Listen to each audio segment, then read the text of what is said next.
মাছে ভাতে বাঙালি হলেও অনেকের কাছে মাছ রান্নাটা ঝামেলার মনে হয়।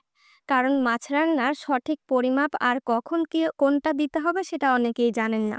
তাই আজকে আমি আপনাদেরকে রুই মাছের একটা মশলা কারি তৈরি করে দেখাবো, যেটা অনেক বেশি সহজ। নতুন রাঁধুনি যারা আছেন তাদের অনেক বেশি হেল্প হবে এই রেসিপিটা দেখলে। চলুন শুরু করি। প্রথমে আমরা এখানে বড় একটা সাইজের মাছ নিয়ে নিয়েছি, আর মাছের মাথাটা বাদ দিয়ে আমি কয়েকটা মাছের পিস নিয়ে নিয়েছি। এর উপরে লবণ, হলুদ আর মরিচ একটু ভালোভাবে ছড়িয়ে দিয়ে এভাবে মেখে নিব। মাছটাকে প্রথমে আমরা হালকা একটু ভেজে নিব। আপনারা চাইলে কিন্তু কড়া ভাজি করেও খেতে পারেন। আমি এখানে যেহেতু মশলা কারি করব, তাই মাছটাকে হলুদ, মরিচ, লবণ মেখে তেলের উপরে হালকা করে ২টা পাশ ভেজে নিব। খুব বেশি কালার আনার প্রয়োজন নেই। ২ মিনিট ২ মিনিট করে এক একটা সাইড ভাজলেই হবে। বড় মাছটা আমি খুব বেশি ভাজতে পছন্দ করি না। বড় মাছটা কিন্তু অনেক বেশি খেতে মজার হয় যদি এভাবে হালকা ভেজে আমরা ভুনাটা করি। তাই এভাবে একটু কালার চলে আসলে ২ মিনিটের মধ্যে আমরা ২টা সাইড উল্টে পাল্টে ভেজে নিয়ে তুলে ফেলবো মাছগুলাকে। এরপরে আমরা মূল রান্নায় চলে যাব। অনেকেই কিন্তু মাছটা কাঁচা রান্না করে খেতে পছন্দ করেন। তারা কিন্তু এই পর্যায়ে হলুদ, মরিচ আর লবণটা মেখে ১০ মিনিট রেখে তারপরে রান্না করতে যাবেন। তাহলে মাছটা অনেক বেশি টেস্টি হবে। এরপর রান্নার জন্য তেল দিয়ে দিলাম। তার মধ্যে দিয়ে দিলাম পেঁয়াজ কুচি ১ কাপ পরিমাণ। পেঁয়াজটাকে একটু ব্রাউন কালার করে ভেজে নিব।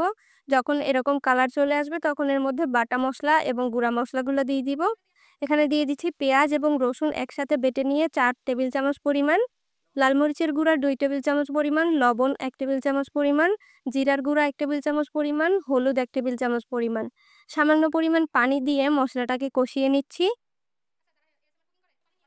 মশলাটা যখন একেবারে কষানো হয়ে যাবে, উপর থেকে তেল ভেসে উঠবে, তখন এর মধ্যে আমরা বাকি পানিটা অ্যাড করে দিব। এখানে ২ কাপ পরিমাণ পানি দিয়েছি। এরপর মাছের পিসগুলাকে এর উপরে সাজিয়ে দিতে হবে। আর মাছ রান্না করার জন্য মশলাটা কিন্তু একটু সময় নিয়ে ভালোভাবে কষিয়ে নিতে হবে, তাহলে কিন্তু মাছটা অনেক বেশি মজার হবে। মশলাটাও খেতে অনেক বেশি ভালো লাগবে। এরপর ঢাকনা দিয়ে ঢেকে রান্না করতে হবে এই পানিটা একেবারে শুকিয়ে আসা পর্যন্ত। আপনারা যতটুকু ঝোল প্রয়োজন ততটুকু পর্যন্ত ঝোল দিবেন। আর একটা টিপস সবসময় মাথায় রাখবেন, বড় মাছ রান্নার ক্ষেত্রে ঝালের পরিমাণ একটু বেশি দিবেন এবং মাছটা একটু বেশি সময় ধরে চুলায় জাল করতে হবে। কারণ মাছগুলার পিস অনেক মোটা মোটা থাকে বড় মাছের। এর ভেতর পর্যন্ত মশলাটা পৌঁছাতে একটু সময় লাগে। লবণ আর ঝাল বেশি দিলে কিন্তু মাছটা খেতে খুব ভালো লাগে। বাসায় যদি ধনেপাতা থাকে তাহলে এই পর্যায়ে ধনেপাতা উপর থেকে ছড়িয়ে দিতে পারেন। আমার কাছে ছিল না, তাই আমি এখানে ভাজা জিরার গুঁড়া ১ চা চামচ পরিমাণ ছড়িয়ে দিয়েছি উপর থেকে। আর এখন আমি চুলাটা বন্ধ করে গরম গরম এই মাছটা পরিবেশন করছি। এই মাছটা দেখেই বুঝতে পারছেন এটা কতটা মজার হয়েছে।